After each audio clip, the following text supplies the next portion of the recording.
Le printemps s'est installé à Moscou et en Russie, le mois de mai annonce l'arrivée de plusieurs grands congés festifs.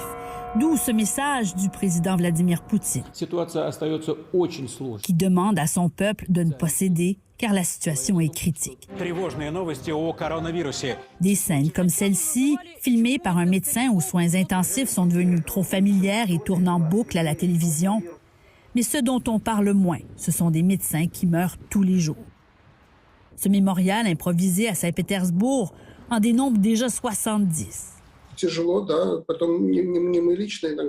Et la liste est incomplète, explique le cardiologue Alexei Herli.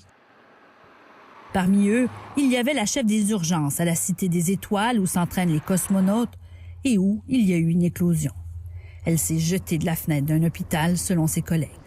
Une deuxième médecin a aussi fait une chute similaire d'un immeuble dans les mêmes circonstances et repose dans un état critique, ce qui en dit long sur la gestion de la pandémie en Russie, où le virus est encore loin d'être contenu. Le Kremlin a dû même prolonger de 3 semaines le confinement de la population. Une nouvelle désastreuse pour les travailleurs sans revenus qui, dans certaines villes, ont violé les mesures pour manifester à leur risque et péril. If there is a choice to die from hunger or from the virus, it's better to die from the virus. They will take to the street to protest. Car jusqu'ici, les Russes qui travaillaient pour le secteur privé n'ont pas reçu un sou du gouvernement de Poutine, dit le politicien Dmitri Gudkov. Le président a plutôt demandé aux entrepreneurs, comme Anastasia Tatulova, de continuer de payer leurs employés comme si de rien n'était. Elle avait pourtant confronté le président en personne au début de la crise pour le supplier de changer sa stratégie, mais en vain.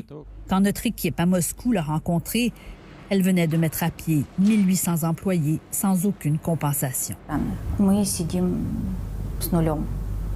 If it doesn't decide to pay money directly to the people, he will be losing his support. Si Poutine s'entête à ne pas les aider, il va perdre leur soutien, dit Gudkov, et surtout leur confiance, celle d'un peuple qu'il veut convaincre de le laisser gouverner pour les 15 prochaines années.